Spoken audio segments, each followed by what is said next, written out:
Ukraine के president Zelensky इस वक्त बहुत मुश्किल में है। रूस और उत्तर कोरिया की 50,000 की फौज यूक्रेन के कुर्स्क पर चढ़ाई करने की तैयारी में है। किम जोंग उन ने पुतिन के कहने पर 11,000 की ट्रेंड सेना यूक्रेन में उतार दी है। यूक्रेन की सेना की ओर से कहा गया है कि वो किसी भी तरह से हमले के लिए निपटने में सक्षम है। अगस्त में रूस के जीते कुर्स्क पर यूक्रेन ने फिर से कब्जा कर लिया है और उसके बाद से ही पुतिन की आर्मी कुर्स्क को दोबारा हासिल करने की तैयारी में जुटी है।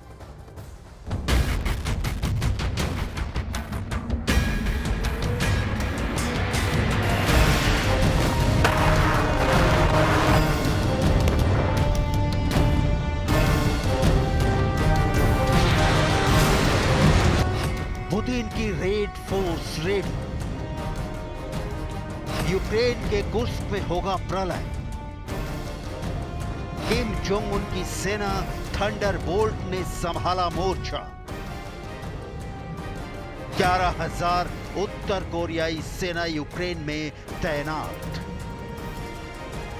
ज़ेलेंस्की के लिए यूक्रेन को बचाना मुश्किल। अगस्त के महीने में जब ज़ेलेंस्की ने अपने हारे हुए क्षेत्र कुर्स्क को पुतिन से जीत लिया, उसके बाद से ही तैयारियां शुरू हो गई।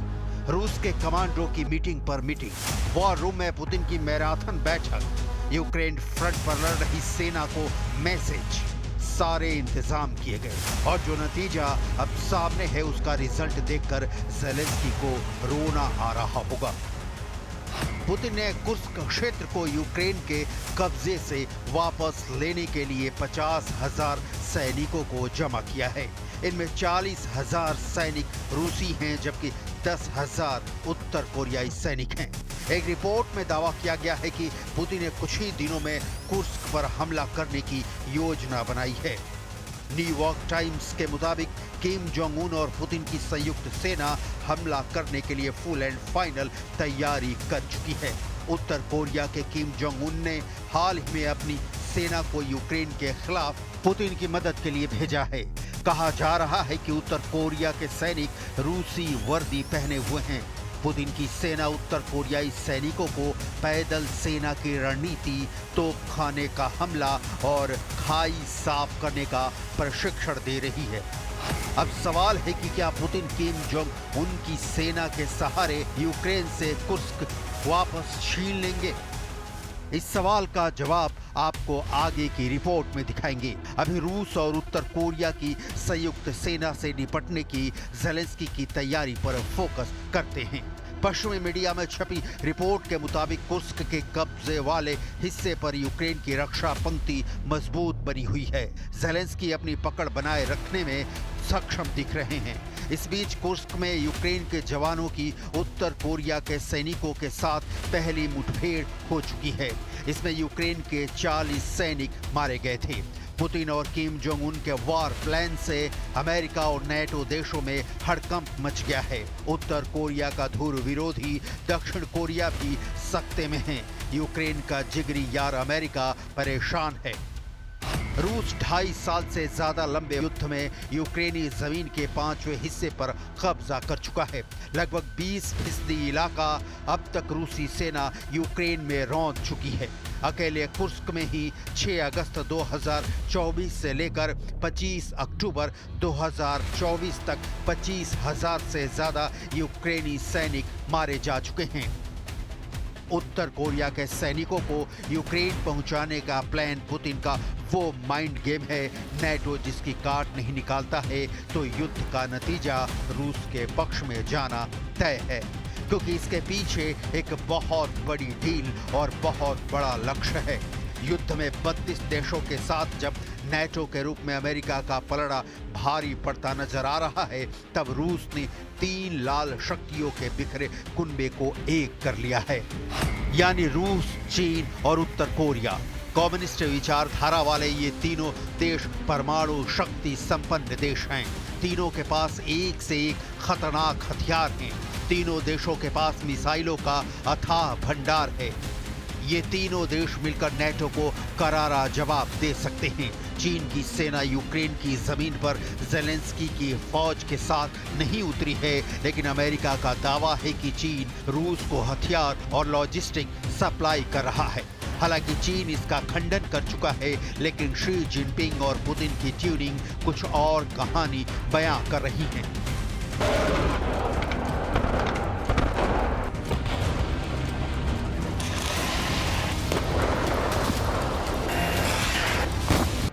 करीब 5 महीने पहले राष्ट्रपति व्लादिमीर पुतिन और उत्तर कोरिया के किम जोंग उन ने नए डिफेंस डील पर समझौता किया, जिसके मुताबिक अब अगर किसी भी देश ने उत्तर कोरिया या फिर रूस पर हमला किया तो उसे दोनों देशों पर हमला माना जाएगा।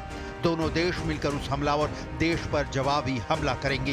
पिछले साल सितंबर में किम जोंग उन रूस के दौरे पर पहुंचे थे। किम जोंग उन के रूस दौरे के 9 महीने बाद पुतिन भी उत्तर कोरिया के दौरे पर पहुंचे थे।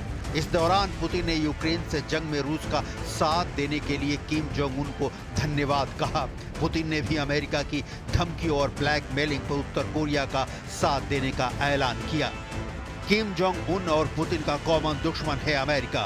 रूस जैसे ताकतवर देश के साथ हाथ मिलाकर किम जोंग उन दक्षिण कोरिया से हिसाब बराबर करने के लिए पुतिन के साथ की गारंटी चाहते हैं।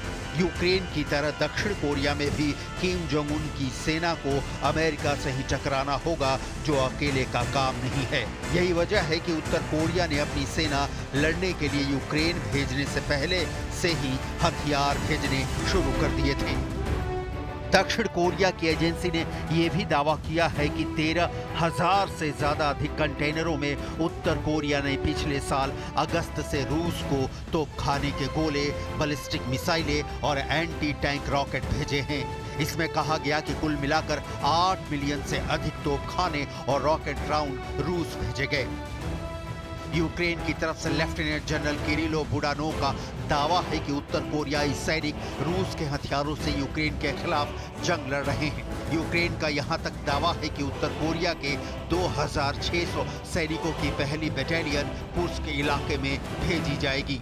उत्तर कोरियाई सैनिक यूक्रेन की जमीन पर कितने कामयाब होते हैं, ये देखना बहुत दिलचस्प होगा, क्योंकि इन सैनिकों की क्षमता को लेकर सवाल खड़े हो रहे हैं। सैनिकों की तस्वीरें देखकर लगता है कि इनमें से कई की लंबाई कम और कदकाठी पतली है। ऐसा लगता है कि उन्होंने युद्ध प्रशिक्षण मैदानों की तुलना में किम जोंग उन की योजनाओं पर ज्यादा वक्त बिताया है। इसी बहाने यहाँ आपको उत्तर कोरिया की फौज की ताकत कितनी है ग्राफिक्स के जरिए दिखाते हैं। उत्तर कोरिया में 13 लाख सक्रिय सैनिक हैं, 76 लाख रिजर्व सैनिक हैं, जो उसकी आबादी का 30% हैं, जो इसे दुनिया की चौथी सबसे बड़ी सेना बनाता है। उत्तर कोरिया में हर पुरुष को 8 से 10 साल और महिलाओं को 5 साल तक मिलिट्री सेवा देना अनिवार्य है। उत्तर कोरिया के पास 4,300 टैंक, 8,800 तोपें, 810 लड़ाकू विमान और 70 पनडुब्बियां हैं। उत्तर कोरिया ने 5,000 टन रासायनिक हथियारों का भंडार भी बनाया है।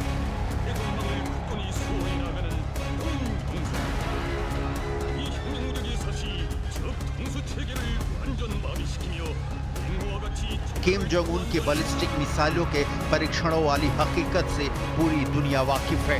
किम जोंग उन को एक युद्ध पिपासु नेता के तौर पर जाना जाता है। हालांकि इसके साथ ही ये भी सच है कि किम जोंग उन ने अपनी परमाणु शक्ति का इस्तेमाल किसी भी देश के खिलाफ नहीं किया, लेकिन रूस में पहुंचने के बाद उत्तर कोरियाई जवानों को कई परेशानियों का सामना करना पड़ रहा है, जैसे रूस की सेना के साथ उनका कम्युनिकेशन।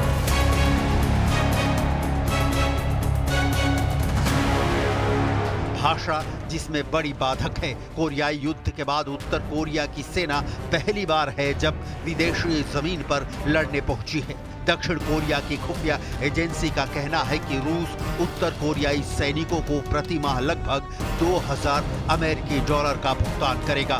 2,000 अमेरिकी डॉलर में युद्ध लड़ने की ताकत जुटाकर यूक्रेन पहुंची सेना कितना कामयाब होती है, ये बहुत बड़ा सवाल है। लेकिन इससे रूस को जो ताकत मिली है उससे इनकार नहीं किया जा सकता।